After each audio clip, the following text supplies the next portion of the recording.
الحمدللہ رب العالمین والصلاة والسلام علی رسول الکریم اما بعد۔ محترم سامعین حضرات، پچھلے درس میں ہم نے یوسف علیہ السلام کے تعلق سے کچھ باتیں دیکھی، سنی اور سمجھی۔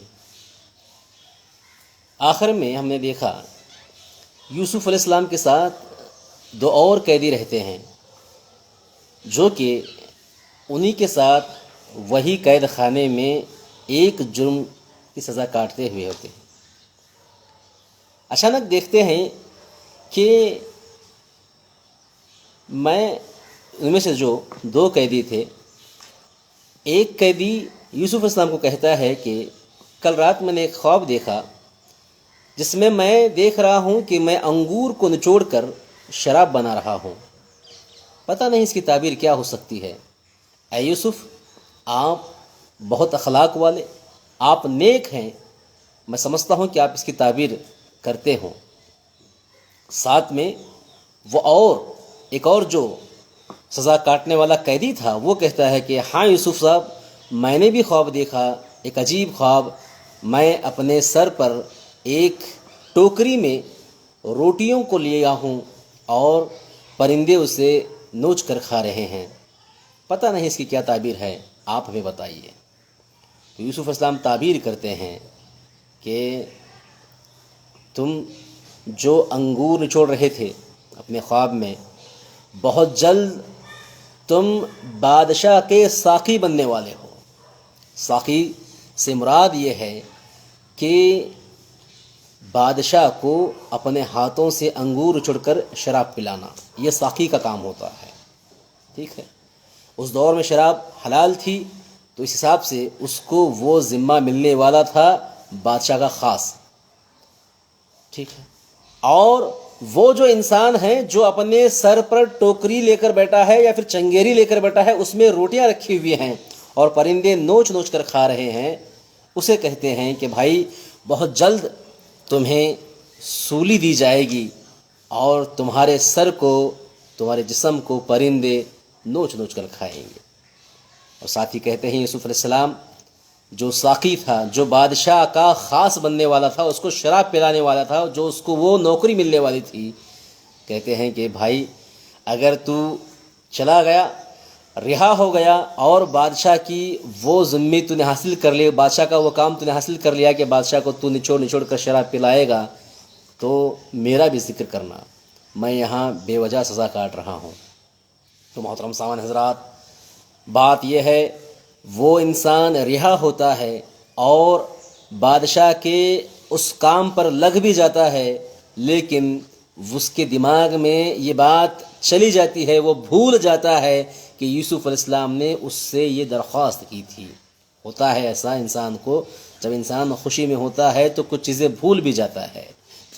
بہت لمبا عرصہ گزرا، پتہ نہیں کتنا گزرا، بہرحال ایک لمبے عرصے کے بعد میں ایسا ہوتا ہے کہ خود بادشاہ کو ہی ایک خواب گرتا ہے رات میں۔ وہ بادشاہ اپنے خواب میں دیکھ رہا ہے کہ 7 موٹی گائے ہیں اور 7 دبلی گائے ان موٹی گائے کو کھا رہی ہیں۔ پریشان ہوتا ہے بادشاہ، یہ کیسا خواب دیکھ رہا ہوں میں؟ اور ساتھ ہی ساتھ وہ 7 خشک گوشے دیکھتا ہے اور 7 سبز گوشے دیکھتا ہے، یعنی 7 جو ہے وہ کھیت کی جو پٹیاں نہیں ہوتی 5 ایکڑ 10 ایکڑ کی، وہ ایسے 7 گوشوں کو دیکھتا ہے کہ جو بالکل ہری بھری ہیں، اور وہیں سے بازو میں 7 گوشوں کو دیکھتا ہے کہ بالکل خشک ہیں، وہاں پر کوئی فصل ہی نہیں۔ پریشان ہوتا ہے کہ یہ کیا چیز ہے، ایسا خواب مجھے کیوں گرا، کیا تعبیر ہو سکتی ہے اس کی؟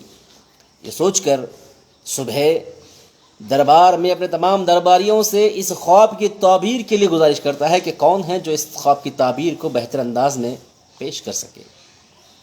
تو تمام کے تمام درباری پریشان ہوتے ہیں کہ یہ کیسا خواب ہے جسے 7 موٹی گائیوں کو 7 دبلی گائے کھا رہی ہیں، یہ کیا معاملہ ہے؟ ہر کوئی لاجواب ہو جاتا ہے، یعنی کہ بات نہیں کر سکتا، جواب نہیں دیتا، اس خواب کی تعبیر نہیں بتا سکتا، نہیں بتا چکا۔ بہرحال تب وہ جو ساقی تھا بادشاہ کے نیچے والا، وہ یاد کر لیتا ہے کہ بالکل مجھے ایسا ہی ایک خواب تھا جو میں اپنے خواب میں نچوڑ کر انگور کو شراب بنا رہا تھا، تو اسے یاد آتا ہے کہ وہ یوسف علیہ السلام کے پاس جائے اور اس خواب کی تعبیر کرے، کیونکہ انہوں نے ہی میرے خواب کی تعبیر کی۔ تو بہرحال محترم سامان حضرات، بات ایسی ہوتی ہے کہ بادشاہ سے وہ کہتا ہے کہ اے بادشاہ سلامت، آپ مجھے کچھ دیر کی مہلت دیجئے، میں اس خواب کی تعبیر لے کر آپ کے پاس ضرور آؤں گا۔ تو وہ چلا جاتا ہے، بادشاہ کی اجازت لے کر جاتا ہے اس قید خانے میں جہاں یوسف علیہ السلام وہاں موجود تھے، سزا کاٹ رہے تھے، جو کہ انہوں نے گناہ کیا ہی نہیں تھا۔ کہتا ہے وہ انسان، پہلے معافی مانگتا ہے کہ اے یوسف علیہ السلام، اے بھائی یوسف، مجھے معاف کیجئے، میں نے اس چیز کو بھلا دیا جس چیز کی ریکویسٹ آپ نے کی تھی۔ تو محترم سامان حضرات، وہ انسان یوسف اس خواب کا ذکر کرتا ہے یوسف علیہ السلام کے سامنے، کہتا ہے کہ بادشاہ نے ایک خواب دیکھا ہے اور تمام درباری اس خواب کی تعبیر سے بے جواب ہو چکے ہیں، لاجواب ہو چکے ہیں، لیکن جواب نہیں دے رہے کوئی، اور نہ ہی اس خواب کی تعبیر کر رہے ہیں۔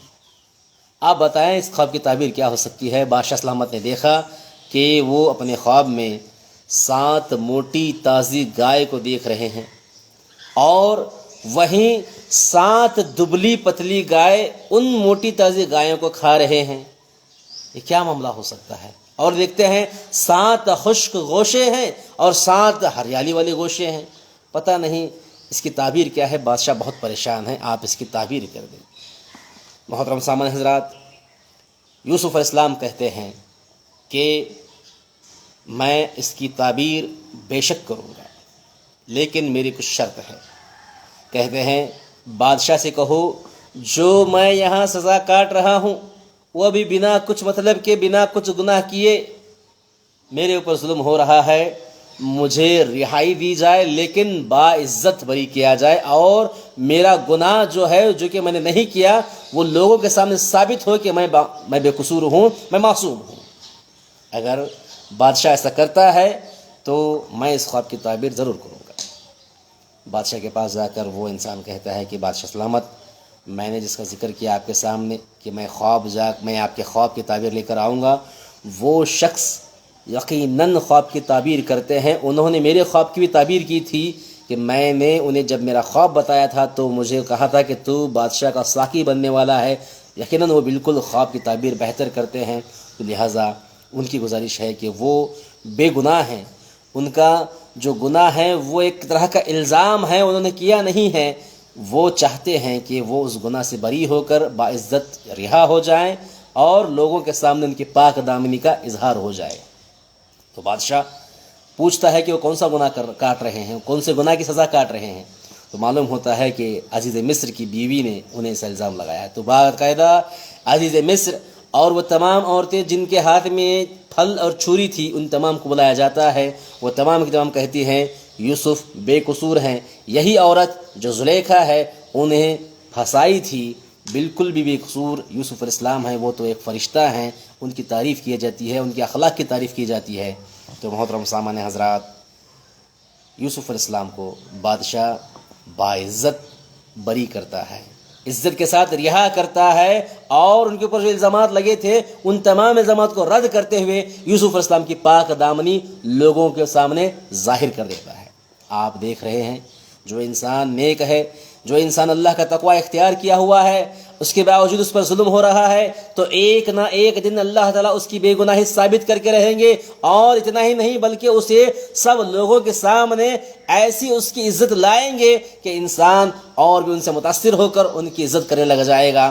محترم صاحب حضرات، یہاں یوسف علیہ السلام کو اللہ تعالیٰ نے اس مصیبت میں تو رکھا تھا، لیکن اس مصیبت کے بعد میں اللہ تعالیٰ نے ان کو اتنی خوشحالی دی، اتنی ان کے سامنے زندگی فراوانی کی کہ آپ اس کا اندازہ لگا سکتے ہیں آگے ہمارے اس واقعے کے اندر۔ تو ہوتا یہ ہے محترم صاحب حضرات، کہتے ہیں وہ بادشاہ اے یوسف بتائیے اس خواب کی تعبیر کیا ہے؟ یوسف اسلام کہتے ہیں اے بادشاہ، آپ کے علاقے میں 7 سال تک بہترین غلہ پیدا ہوگا، اچھی موسلادھار بارش ہوگی، خوب اناج اگے گا، لیکن آنے والے 7 سال جو ہیں اس کے اندر قحط سالی ہوگی، برغال پڑے گا آپ کے اس دیش کے اندر، آپ کے زمین کے اندر، اور آپ کو چاہیے کہ یہ جو 7 سال میں جو اکٹھا ہوا اناج ہے اس کو بہترین طریقے سے آپ جمع کر رکھیں، حفاظت میں رکھیں، اور اس کی بہترین امانت داری کے لیے ایک شخص کو منتخب کریں، اور تھوڑا تھوڑا کر کے عوام کی ضرورت اور تمام لوگوں کی ضرورت پورا کرے، یہ آپ کا کام ہونا چاہیے۔ بادشاہ سلامت بادشاہ جو ہے یہ سن کر بہت خوش ہوتا ہے کہ بھائی یہ خواب کی تعبیر انہوں نے بہترین نظم کی ہے۔ اب یوسف اسلام کو کہتے اے یوسف، میں آپ کو یہ کہتا ہوں کہ اس کے لیے کون سا انسان بہترین ہوگا؟ تو یوسف اسلام کہتے ہیں آپ یہ کام مجھ سے لے سکتے ہیں، میں بہترین امانت دار بھی ہوں، آپ نے میری امانت کو دیکھا ہے، میری آپ نے پاک دامنی کو، میرے اخلاق کو دیکھا ہے، میں اس کی بہترین طریقے سے حفاظت کر سکتا ہوں۔ یہ جو 7 سال میں آنے والا جو راشن ہے یا اناج ہے، اس کو ایک اچھے بہترین گوڈاؤن میں اسٹاک کر کے اس کی حفاظت کے ساتھ ساتھ میں وقتاً فوقتاً جتنا خرچ ہونا ہے اتنا ہی عوام کو دیتا رہوں گا۔ اس کے لیے میں سمجھتا ہوں بہترین ذمہ دار میں ہی ہو سکتا ہوں۔ تو معلوم یہ ہوا اس بات سے کہ اگر کوئی ایسا کام جو صرف ہم کر سکتے ہیں یا ہم بہتر انداز میں کر سکتے ہیں تو اس کام کو ہم اپنے آپ سے بھی اپنی زبان سے مانگ سکتے ہیں اس عہدے کو، لیکن عہدے کی لالچ نہیں ہونی چاہیے، بلکہ ذمہ داری ادا کرنے کی نیت ہونی چاہیے، ذمہ داری ادا کرنے کا جذبہ ہونا چاہیے۔ اس حساب سے انسان اس عہدے کو طلب کر سکتا ہے۔ محترم سامعین حضرات، ہوتا یہ ہے یا بادشاہ یوسف علیہ السلام کو اتنا ہی نہیں، وہ کہتا ہے اس جو ڈپارٹمنٹ جو ہے یہ پورا ڈپارٹمنٹ یہ آپ کا ہو گیا۔ صرف آپ اس اناج پر ہی نہیں بلکہ یہ جو پورا ڈپارٹمنٹ ہے، یہ جو اناج وغیرہ کا کام چلاتا ہے، بونا، فصل، زمین، جتنی بھی یہ پوری چیزیں ہیں اس کا ڈپارٹمنٹ یہ آپ سنبھالیں گے۔ آج آپ سے اس چیز کے حاکم بن گئے اور حکومت آپ کی زمین پر آپ کی رہے گی۔ یہ بادشاہ ان کو اتنا بڑا عہدے سے نوازتا ہے۔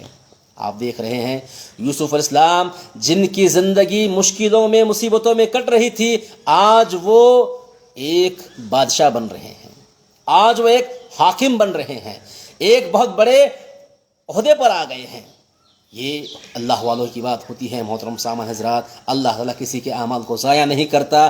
وقتاً فوقتاً ہمیں بھی کوئی مصیبت آتی ہے، پریشان اٹھ جاتے ہیں، آپ اور میں پریشان ہوتے ہیں کہ بھائی ہم تو نماز بھی پڑھتے ہیں، ہم اچھے اخلاق والے بھی ہیں، لیکن یہ مصیبت ہمیں کیوں آ رہی ہے؟ محترم سامعین حضرات، یقیناً مصیبت کے بعد میں آسانی ہے، مشکلوں کے بعد میں آسانی ہے، اور ہر غم کے بعد میں خوشی ضرور ہے۔ یاد رکھیے گا اللہ تعالیٰ فرماتا سورہ نشر میں کہتے ہیں، جو علم نشر کا سورہ آپ اور میں پڑھتے ہیں، اس کے اندر ایک آیت ہے نا، فَإِنَّ مَعَ الْعُسْرِ يُسْرًا إِنَّ مَعَ الْعُسْرِ يُسْرًا، یعنی بے شک تنگی کے بعد آسانی ہے، بے شک مشکلوں کے بعد آسانی ہے، بے شک غموں کے بعد میں خوشی ہے۔ یہ چیز اللہ تعالیٰ مجھے اور آپ کو قرآن مجید کی آیت کے اندر سمجھاتا ہے۔ اور یہاں یوسف علیہ السلام کا معاملہ ایسا ہی ہوا کہ یوسف علیہ السلام کو مصیبتوں کے بعد اتنا اللہ تعالیٰ نے دیا، اتنا دیا کہ اندازہ نہیں کر سکتے۔ دیکھیے گا ایک انسان جو کنویں میں ڈالا چکا گیا تھا اپنے بھائیوں کے ہاتھ، وہ انسان جو بازار میں نیلامی ہو گئی اس کی، وہ انسان جو قید خانے میں گزاری جو بہت سال اس نے، لیکن اللہ تعالیٰ نے اس انسان کے اخلاق کو دیکھتے ہوئے، اس انسان کی نیت کو دیکھتے ہوئے اللہ تعالیٰ ایک ایسے مقام پر لے جا کر پہنچایا جو کہ بڑے بڑے بادشاہوں کے خاندان والے بھی وہاں تک نہیں پہنچ سکے۔ اللہ تعالیٰ نے یوسف علیہ السلام کو نیچے سے لے کر اوپر تک انہیں عہدہ دیا، نیچے سے نکال کر بڑے عہدے پر ان کو اللہ تعالیٰ نے منصب کیا۔ تو یہ اللہ والوں کی بات ہوتی ہے۔ تو مجھے اور آپ کو بھی چاہیے، اگر آپ اور میں کوئی مصیبت میں ہیں، کوئی پریشانی میں ہیں، تو ہمت نہ ہارے، مایوسی نہ ہو، نا امیدی نہ ہو۔ اللہ تعالیٰ یقیناً ہمارے صبر کے بدلے، ہماری جو مصیبتیں آپ کو مجھے پہنچی ہیں اس کے بدلے ضرور بالضرور دنیا میں ہی خوشحالی دے گا، یہ ہو کر رہے گا، اور آخرت میں تو اس کا بہت بڑا اجر ثواب ملنے ہی والا ہے۔ آج کے لیے اتنا کافی ہے۔ انشاءاللہ تعالیٰ بقیہ باتیں کیا ہوگا آگے یوسف علیہ السلام کے ساتھ، یوسف علیہ السلام کیا کیا کریں گے، وہ سب باتیں انشاءاللہ اگلے درس میں آئیں گی۔ تو اللہ تعالیٰ سے دعا ہے جو بھی باتیں آج کے میرے اس درس میں آئی ہیں نصیحتاً، ان تمام کو مجھے آپ کو عمل کرنے کی توفیق عطا فرمائے۔ آمین وآخر دعوانا الحمدللہ رب العالمین، والسلام علیکم ورحمۃ اللہ وبرکاتہ۔